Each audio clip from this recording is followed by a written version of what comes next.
Dear students, I am Mahendra Singh Chauhan. Welcomes to all of you on our online platform of Sri Kandi Academy and EduTech. We completed our last chapter, cell cycle and cell division. Now we are moving towards the animal physiology. In animal physiology, we initiate our topic with the blood circulation. In blood circulation, we have to know about the blood circulation. We are talking about what is blood and what is the composition of blood. All things which is related to the blood we will discuss. How many cells are there, how many proteins are there, which kind of proteins are present, which are how many formed elements, etc., etc. In today's session we will discuss that. Now we are going to initiate our topic.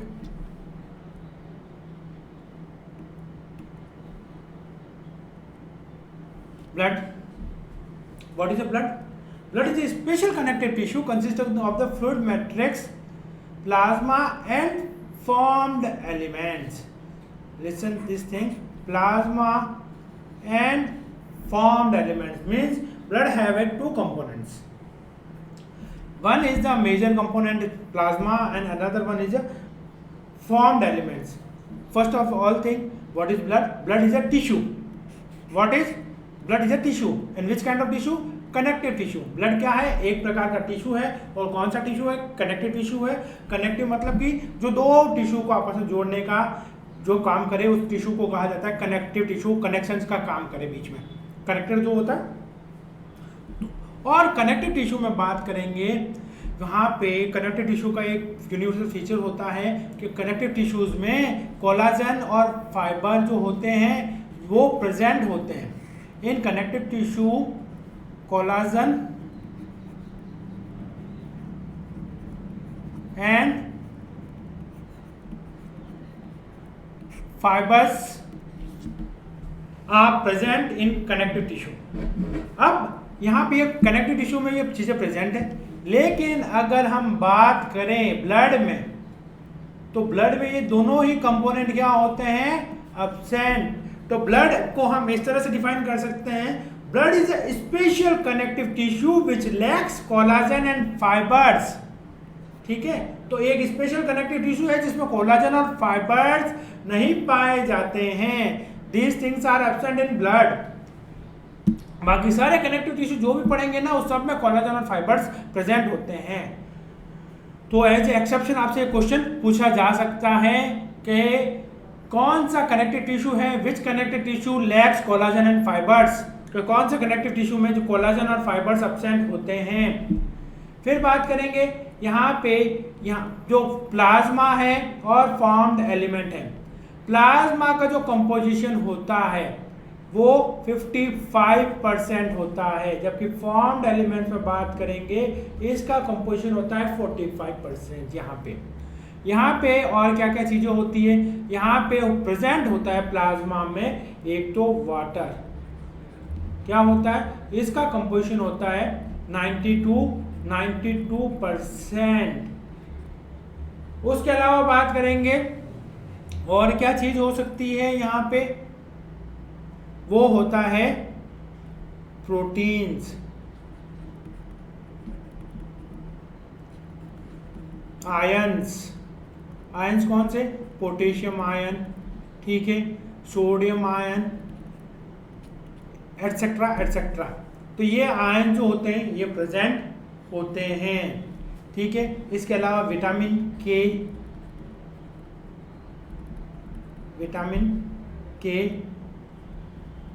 Calcium भी add कर सकते हैं. Protein कौन से? Albumin, fibrinogen,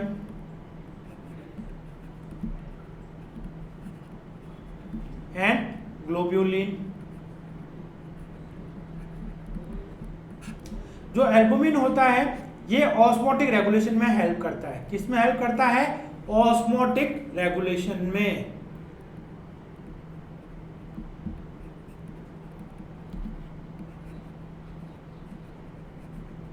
वैसे आगे detail में बात करेंगे.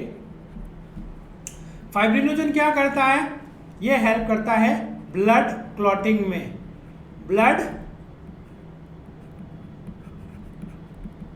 क्लॉटिंग, कहीं चोट लगती है, खून बहता, थोड़ी देर बाद खून बहना वहां से रुक जाता है ना, देखा होगा आप सभी ने, चोट सभी को लगी होगी, हम छोटे से बड़े होंगे जब तक, ठीक है, किसी को ज़्यादा लगी होगी, किसी को कम दफ़े लगी होगी समटाइम्स, लेकिन चोट सभी ने खाई होगी, क्योंकि बिना गिरे पड़े हम बड़े नहीं हुए हैं। तो चोट लगती है तो वहाँ से ब्लड का फ्लो होता है, पता ही है। तो ब्लड फ्लो होता है, अब जब वहाँ से खून बह रहा होता है तो थोड़ी देर बाद आपने देखा होगा कि after some times, after few minutes, वहाँ से ब्लड अपना आप ही फ्लो होना बंद हो जाता है और वहाँ से एक स्कम सा बन जाता है, ब्राउनिश जो एक लेयर सी आ जाती है, जिसको हिंदी में या मारवाड़ी में बात करें यहाँ पे तो क्रूड कहा जाता है। एक ब्राउनिश डार्क ब्राउन कलर का एक थिक लेयर सी बननी शुरू हो जाती है, ठीक है, 1-2 दिन रहती है, फिर वहाँ से रिमूव होती है, थिन लेयर वापस से स्किन का नॉर्मल कलर में आ जाती है। तो वो जो बात करेंगे डार्क स्कम जो बन रहा है, डार्क कलर में जो बना है, वो क्या है, वो ब्लड को क्लॉट करने के लिए एक नेटवर्क था, मैश नेटवर्क जो बनाया जाता है, फ्लूइड मैट्रिक्स नेटवर्क, यहाँ पे वो भी रोल प्ले करता है, ये फाइब्रिनोजन होता है। उसके अलावा फॉर्म्ड एलिमेंट्स के कुछ सेल्स की बात करेंगे, उनका भी रोल होता है, तो वो सब रोल प्ले करती है यहाँ पे ब्लड क्लॉटिंग में। उसके अलावा बात करेंगे तो ग्लोब्यूलिन, तो ग्लोब्यूलिन क्या है, ये कुछ प्रोटीन्स, स्पेसिफिक प्रोटीन्स होते हैं, मेनली यहाँ पे बात की जाए तो इम्यूनोग्लोब्यूलिन्स की, इम्यूनोग्लोब्यूलिन्स, और इनका रोल होता है जो मेनली इम्यून सिस्टम में, इम्यून सिस्टम में, और मेनली यूं कहें तो डिफेंस मैकेनिज्म में।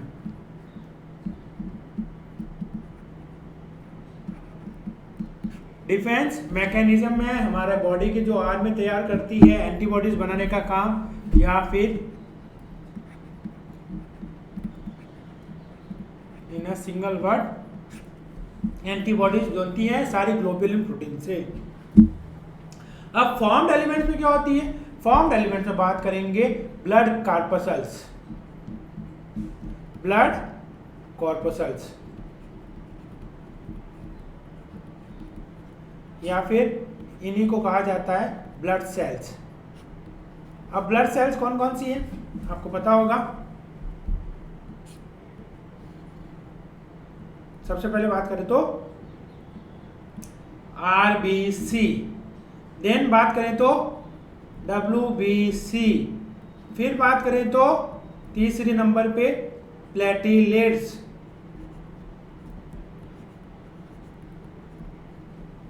तो आरबीसी, डब्ल्यूबीसी, तीसरी प्लेटलेट्स।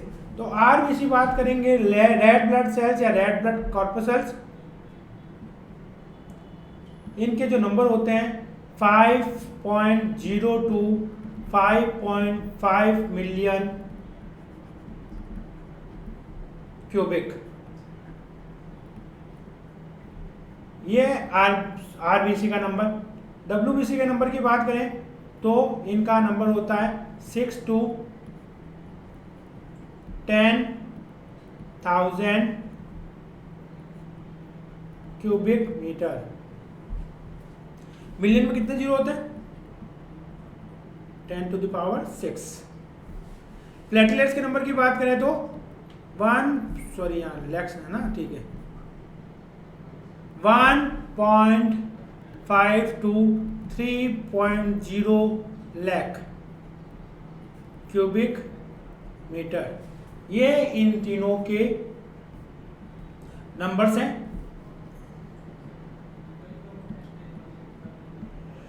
तो सबसे ज्यादा नंबर किसके हैं, आरबीसी के, उसके बाद प्लेटलेट्स के, और सबसे कम किसके हैं, डब्ल्यूबीसी के नंबर्स। तो ये सारे नंबर्स हैं, फिगर से आपको याद रखना है। तो अभी हमने क्या पढ़ा इस स्लाइड में, थोड़ा सा जस्ट रिवाइज कर लेते हैं ब्लड के बारे में। ब्लड क्या है, एक तरह का कनेक्टिव टिश्यू है, या यूं कहें हम special connective tissue which lakhs collagen and fibres. उसके अलावा ब्लड के बात करें कंपोजिशन में, consisting of fluid matrix, plasma and formed elements. Plasma का कंपोजिशन बात करें तो ज़्यादा होता है, उसमें वो अराउंड जो होता है, अगर ब्लड 100% माने तो उसमें अराउंड 55% तो प्लाज्मा होता है। प्लाज्मा होता क्या, मैं अभी आपको दिखाता हूँ, ठीक है। तो 55% तो प्लाज्मा होगा। प्लाज्मा में भी बात करें इस 55% में तो 90 to 92% more than 90% there are only water. Plasma में क्या है? अभी प्लाज्मा तो सभी ने परिचित होगा, कोरोना का टाइम चल रहा है हमारा, देख रहे हैं अभी सभी कोरोना प्लाज्मा डोनेट कीजिए, प्लाज्मा डोनेट कीजिए। क्या है प्लाज्मा में ऐसा? ठीक है, बड़ा इंटरेस्टिंग, आपको जानना है क्या है ऐसा प्लाज्मा में, तो जुड़े रहिए वीडियो से, मैं आपको बताऊंगा अभी कि प्लाज्मा में ऐसी क्या स्पेसिफिसिटी है जिसके कारण से कहते हैं प्लाज्मा को डोनेट करो। कोरोना से बचना है तो जो लोग कोरोना से ठीक हो गए हैं वो लोग अपना प्लाज्मा डोनेट करें। जिस तरह से ब्लड बैंक होता है उस तरह से प्लाज्मा का बैंक बनाया गया है। ठीक है, प्लाज्मा में सिर्फ वहाँ प्लाज्मा को स्टोर करके रखा जाता है और ये उन लोगों को दिया जाता है जो कोरोना से पीड़ित हैं। तो कोरोना के लिए वापस से उनकी बॉडी कुछ रेस्पॉन्ड किस प्रकार से करेगी, सबके बारे में चर्चा करेंगे। बस आप हमारे वीडियो से जुड़े रहिए। ठीक है, और अभी तक लाइक नहीं किया है तो लाइक भी कीजिए, चैनल सब्सक्राइब नहीं किया तो सब्सक्राइब भी कीजिए। तो प्लाज्मा कंपोजिशन होता है 55%। सबसे ज़्यादा प्लाज्मा में बात करें तो सबसे ज़्यादा वाटर होता है। उसके अलावा कुछ आयंस होते हैं, विटामिन होता है, विटामिन मेनली के होता है। उसके अलावा प्रोटीन्स होते हैं। प्रोटीन्स कौन कौन से? एल्बुमिन है जो ऑस्मोटिक रेगुलेशन करता है। उसके अलावा फाइब्रिनोजन है जो ब्लड क्लॉटिंग में हेल्प करता है। और तीसरा जो है ग्लोब्यूलिन है जो कि बॉडी के डिफेंस मैकेनिज्म में रोल प्ले करता है, एंटीबॉडी के फॉर्मेशन में रोल प्ले करता है। उसके अलावा बात करेंगे ब्लड कार्पोसेल्स। तो ब्लड कार्पोसेल्स में बात करें तो ये पार्ट होता है फॉर्म्ड एलिमेंट्स का जो कि ब्लड का 45% कवर करता है, क्योंकि 55 तो प्लाज्मा ने कवर कर रखा है। अब यहाँ पे जो फॉर्म्ड एलिमेंट्स है वहाँ पे मेनली ब्लड कार्पोसेल्स की बात की जाती है। तो ब्लड कार्पोसेल्स क्या है या ब्लड सेल्स क्या है? तो 3 तरह के सेल्स हैं, आरबीसी, डब्ल्यूबीसी एंड प्लेटलेट्स। तो आरबीसी में बात करेंगे तो 5 to 5.5 मिलियन क्यूबिक होता है। फिर डब्ल्यूबीसी में बात करें तो 6 to 10,000 क्यूबिक मीटर। और सबसे कम इंटरमीडिएट बात करें तो सबसे कम जो है वो डब्ल्यूबीसी है, और इन आरबीसी और डब्ल्यूबीसी के बीच में जिसका नंबर होता है वो प्लेटलेट्स है। ठीक है, जो बात करेंगे ब्लड क्लॉटिंग में ही हेल्प करती है। चलिए अब बात करें नेक्स्ट स्लाइड में हम प्लाज्मा। जैसा आपको बताया मैंने, ये येलो पोर्शन दिख रहा है आपको ब्लड में, तो आपका ब्लड किसी वायल में कलेक्ट किया जाता है, फिर उसको सेंट्रीफ्यूज किया जाता है, कुछ समय रख करके सेंट्रीफ्यूज करना। तो सेंट्रीफ्यूज करते हैं तो ये कुछ जो सेल्स होगी यहाँ पे देखो, ये सेल्स नीचे जाकर के बैठ गई। तो ये तो क्या हो गई? Red blood cells. फिर बीच में एक इंटरमीडिएट व्हाइट लेयर बनती है, उसको कहते हैं व्हाइट ब्लड सेल्स, और व्हाइट ब्लड के नीचे होता है प्लेटलेट्स। तो जो बात करेंगे फॉर्म्ड एलिमेंट सारे नीचे आ गए, ऊपर क्या बचा है? एक येलोइश कलर का, पीला कलर का जो फ्लूइड होता है वो कहलाता है प्लाज्मा। ठीक है, तो हम क्या कहेंगे कि अगर ब्लड से फॉर्म्ड एलिमेंट्स को निकाल दें तो क्या बचेगा? प्लाज्मा। तो प्लाज्मा को डिफाइन करना, प्लाज्मा इज स्ट्रॉ कलर। कैसा स्ट्रॉ? और येलोइश कलर, विस्कस फ्लूइड होता है। और कितना परसेंट होता है? 55% होता है, मैंने आपको बताया ब्लड में। और 90 से 92% क्या होता है? प्लाज्मा में सिर्फ पानी होता है, जो मैं आपको पहले ही बता चुका हूँ। और प्रोटीन्स होते हैं कितने? 6 से 8%। अभी बताया मैंने आपको, प्रोटीनों के नाम भी बताए। तो 90 से 92% सिर्फ पानी है प्लाज्मा में। प्रोटीन्स होते हैं, प्रोटीन्स भी कौन कौन से? फाइब्रिनोजन, ग्लोब्यूलिन्स एंड एल्बुमिन्स, ये मेजर प्रोटीन्स हैं। Fibrinogens are needed for the clotting and coagulation of blood. तो फाइब्रिनोजन मैंने आपको बताया, चोट लगती है वहां से ब्लड का फ्लो होता है, वहां पे ब्लड के फ्लो को रोकने के लिए ये प्रोटीन हेल्प करता है। किस तरह से हेल्प करता है? एक सिग्नलिंग कास्केड मैकेनिज्म होता है, मैं आपको बताऊंगा बाद में। ठीक है, तो हमें मेनली मैंने तीनों प्रोटीन बताया, तीनों प्रोटीनों का आप नाम ध्यान रखिएगा। और इनका कंपोजिशन प्लाज्मा में 6 to 8%। और सबसे ज्यादा क्या है? वाटर 90 से 92%, और प्रोटीन 6 to 8। उसके अलावा आयंस भी होते हैं। ग्लोब्यूलिन्स, अब जैसे हमने बात की फाइब्रिनोजन तो ब्लड क्लॉटिंग में हेल्प करता है, कोगुलेशन ऑफ ब्लड में हेल्प करता है। ग्लोब्यूलिन्स क्या करता है? वो डिफेंस में हेल्प करते हैं। डिफेंस मैकेनिज्म में बताया मैंने आपको, वो और जैसे एंटीबॉडी का फॉर्मेशन होगा, एंटीबॉडी से मेंशन नहीं किया मैंने, लेकिन आपको बता रहा हूँ अलग से। तो जैसे कोरोना वायरस से लड़ने के लिए किस चीज़ की जरूरत पड़ती है? हमारे बॉडी के इम्यून सिस्टम की एंटीबॉडीज की जरूरत पड़ती है, ठीक है। और वो एंटीबॉडीज कहाँ है? ग्लोब्युलिन्स में। उसके अलावा बात करेंगे तीसरा प्रोटीन जो होता है ये एल्बुमिन्स, ये किसमें? ऑस्मोटिक रेगुलेशन में मैंने बताया था। तो एक तरह से ऑस्मोटिक बैलेंस करके रखता है। Plasma also contain small amount of minerals, मैंने आपको मिनरल्स बताए थे, आयंस बताए थे, जैसे sodium ion, calcium ion, magnesium ion, bicarbonate ion, chlorine ion etcetera. तो ये सारे आयन जो होते हैं प्रेजेंट होते हैं। उसके अलावा बात करेंगे कुछ मॉलिक्यूल्स के लिए, तो कार्बोहाइड्रेट प्रेजेंट होता है, ग्लूकोज प्रेजेंट होता है, अमीनो एसिड होते हैं, लिपिड्स होते हैं एटसेट्रा, ये भी प्रेजेंट होते हैं प्लाज्मा में, ठीक है। ये एक तरह से कार्बोहाइड्रेट हो गया, ये प्रोटीन का पार्ट हो गया, अमीनो एसिड्स, लिपिड है ये जो इसको विस्कस बनाए रखेगा। As they are always in the transit in the body, वो हमेशा प्रेजेंट होते हैं, प्लाज्मा हमेशा प्रेजेंट होता है। फैक्टर्स फॉर द कोगुलेशन और clotting of the blood are also present in the plasma in an inactive form।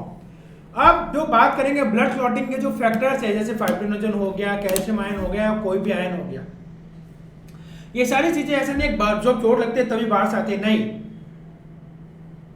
They are already present in our body but in active form, but in inactive form, ठीक है।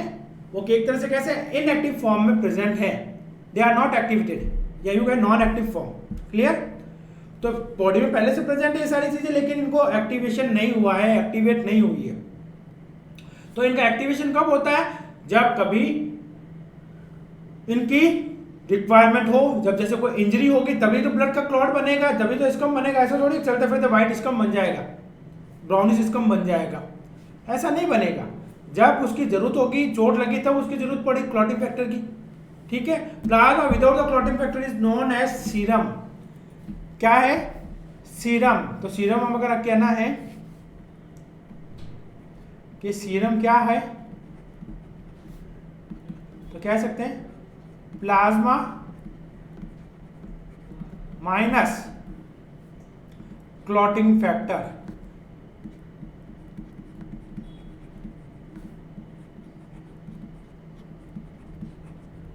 तो plasma से अगर clotting factor को निकाल दें तो क्या पीछे बचेगा?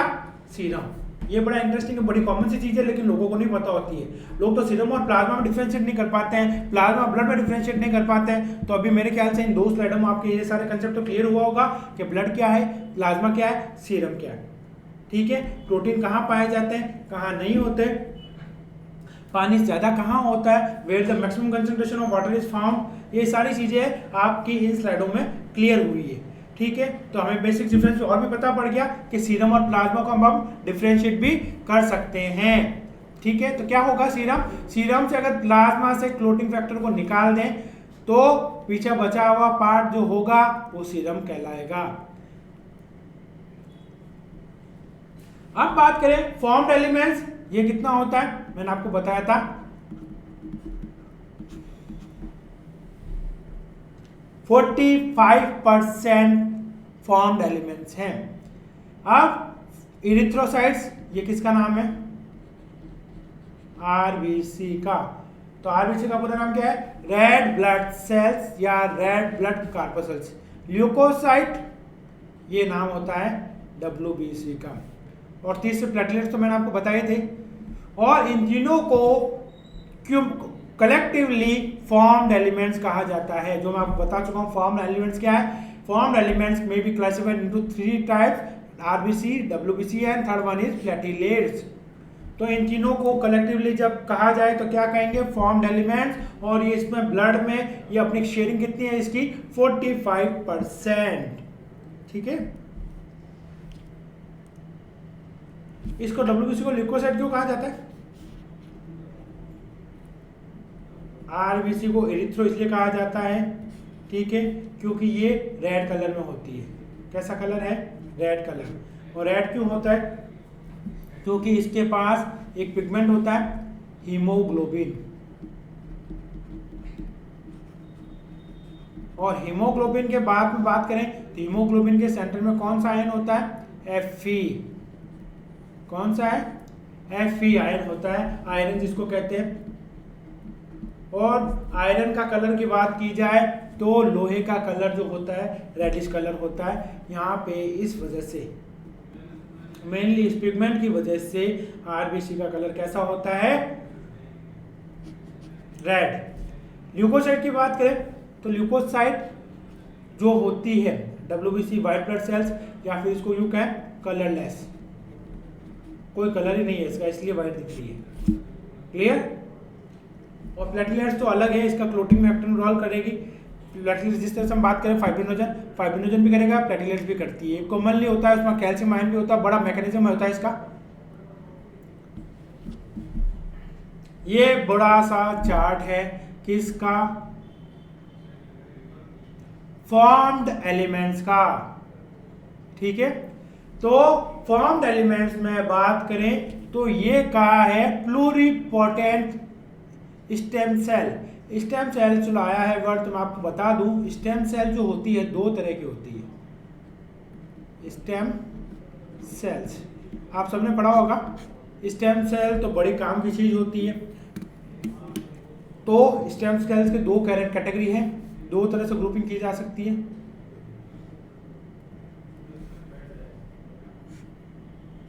एक होती है एम्ब्रियोनिक स्टेम सेल,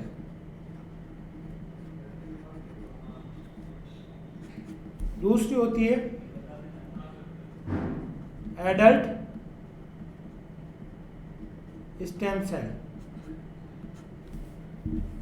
तो एम्ब्रियोनिक स्टेम सेल की बात करें तो जब बच्चा बात करें फिटस एम्ब्रियोनिक कंडीशन में होता है, ठीक है, when it reside in the mother's and attach with the placenta, uterus में जब बेबी होता है, फिटस होता है, जब प्लेसेंटा से अटैच होता है एम्ब्रियोनिक कंडीशन में, उसका स्टार्टिंग में डेवलपमेंट जो हम बात करेंगे, ह्यूमन रिप्रोडक्शन हमारा एक चैप्टर होगा जिसमें हम बात करेंगे जब मेल फीमेल का रिप्रोडक्शन होता है तो एक सेल बनती है डिप्लॉयड सेल जिसको जाइगोट कहा जाता है।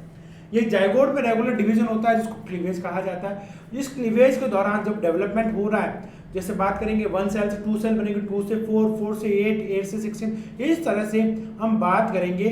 तो एक स्टेज होती है, हम बात करेंगे 8 से लेकर 64 तक की जो डेवलपमेंट, फिर यहाँ से पूरा डेवलपमेंट हो जाए बच्चे के, जो बात करेंगे जो बच्चा बन रहा है माँ के भ्रूण में एम्ब्रियोनिक कंडीशन में, यूट्रस में जो बेबी है उसका डेवलपमेंट हो रहा है। उसका देखो एक सेल से पूरा उसका डेवलपमेंट होता है, हाथ पैर सिर नाक कान, everything will be develop in the embryonic phase. इस जो 9 मंथ का जो गेस्टेशन पीरियड होता है 240 से 270 डेज का, इस गेस्टेशन पीरियड के दौरान उसका कंप्लीट डेवलपमेंट होता है। लेकिन जो स्टार्टिंग की कुछ सेल्स होती है बिफोर 64 सेल्स स्टेज, तो उस सेल्स में बात करेंगे, उस सेल्स में कैपेबिलिटी होती है कि वो कोई भी बॉडी का ऑर्गन बना सके।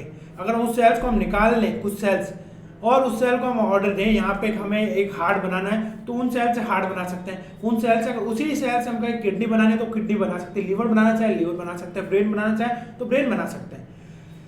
तो वो तो हो गई एम्ब्रियोनिक स्टेम सेल्स। तो मतलब एम्ब्रियोनिक कंडीशन में जो सेल्स है स्टेम सेल, उससे तो जो बनाना चाहे वो बना सकते हैं, ठीक है। तो वो बड़ी एसेंशियल होती है, वो उसको कहा जाता है एम्ब्रियोनिक स्टेम सेल्स। एक होती है बड़े होने के बाद भी कुछ जगह सेल जो होती है स्टेम सेल की तरह बिहेव करती है, मतलब कि उनका डिफरेंशिएशन, आप जैसे मैं ब्रेन की सेल है, ब्रेन की सेल को कहें हार्ट बनाना है, वो नहीं बना पाएगी, नहीं मेरे पास तो ये इंडिकेशन है ब्रेन यहाँ कुछ होता है तो मैं ब्रेन की सेल बनाऊँ। जैसे स्किन में चोट लगे या ऐसे स्किन की सेल निकाल के सोच रहे हार्ट बना ले या लिवर बना ले, किसी का लिवर डैमेज हो गया लिवर बना लेते हैं और लिवर की जगह लगा देते हैं, नहीं पॉसिबल नहीं है। स्किन की सेल को ऑर्डर है कि यहाँ अगर चोट लगती है तो यहाँ की सेल वापस स्किन की सेल ही बनेगी, ठीक है। तो ये तो हो गई कमिटमेंट, डिफरेंशिएशन हो गया। लेकिन जब ये एम्ब्रियोनिक स्टेम सेल होती है ये अनडिफरेंशिएटेड होती है, उनमें डिफरेंशिएशन नहीं होता है। तो एडल्ट स्टेम सेल होती है ये कुछ हद तक डिफरेंशिएट होती है, कुछ हद तक अनडिफरेंशिएट होती है। कि हाँ डिफरेंशिएट तो इसलिए यहाँ पे कि हाँ पे मैं सिर्फ ब्लड की सेल बना, यहाँ पे ये प्लूरिपोटेंट मतलब कि मैं एक सेल है जो मल्टीपल टाइप की सेल बना सकती है, एक से ज्यादा टाइप की, जैसे स्किन की सेल है तो वो स्किन की सेल ही बना सकती है, यहाँ पे ब्रेन या हार्ट या लिवर या किडनी या दूसरी कोई भी सेल नहीं बना सकती। लेकिन ये प्लूरिपोटेंट स्टेम सेल का मतलब है ये एक से ज्यादा टाइप की सेल तो बना सकती है, लेकिन बॉडी के हर टाइप की सेल नहीं बना सकती है। तो this are the example of adult stem cell and this is the difference between the adult stem cell and embryonic stem cell. I think you will know very well after this lecture. तो अब हम बात करें blood की जो sales है pluripotent stem cells है। तो सबसे पहले स्टार्टिंग में बात करें तो एक सेल देखो क्या क्या बना सकती है। देखो माइलोब्लास्ट, मोनोब्लास्ट, ये लिम्फोसाइट, प्रो इरिथ्रोब्लास्ट और अगेन थ्रोम्बोपोएसिस। तो इरिथ्रोपोएसिस से प्रो इरिथ्रोब्लास्ट बनेगी, ठीक है। और फिर आगे चल के इरिथ्रोब्लास्ट, रेटिकुलोसाइट और इरिथ्रोसाइट या जिसको कहें आरबीसी। तो इरिथ्रोपोएसिस क्या है? Erythropoiesis is a process by which RBC formed. How the RBC formed? By the process of erythropoiesis. तो सबसे पहले क्या होता है? प्लूरिपोटेंट स्टेम सेल होती है, प्रो इरिथ्रोब्लास्ट बनाया, प्रो इरिथ्रोब्लास्ट से यहाँ का प्रो हट गया, फिर पीछे क्या बचा? इरिथ्रोब्लास्ट, और इरिथ्रोब्लास्ट देन कन्वर्ट होता है रेटिकुलोसाइट में और रेटिकुलोसाइट से बनता है इरिथ्रोसाइट। क्लियर? फिर ये एक्चुअल में एक एक चैन है इसलिए पहले इसको देख लेते हैं। फिर बात करें thrombopoiesis. Thrombopoiesis is the process by which thrombocyte formed. Thrombocyte किस तरह से बनती है? प्लेटलेट्स किस तरह से बनती है? तो प्लेटलेट्स या थ्रोम्बोसाइट जिस प्रोसेस से बनती है उस प्रोसेस को कहते हैं थ्रोम्बोपोएसिस। तो उसमें क्या होता है?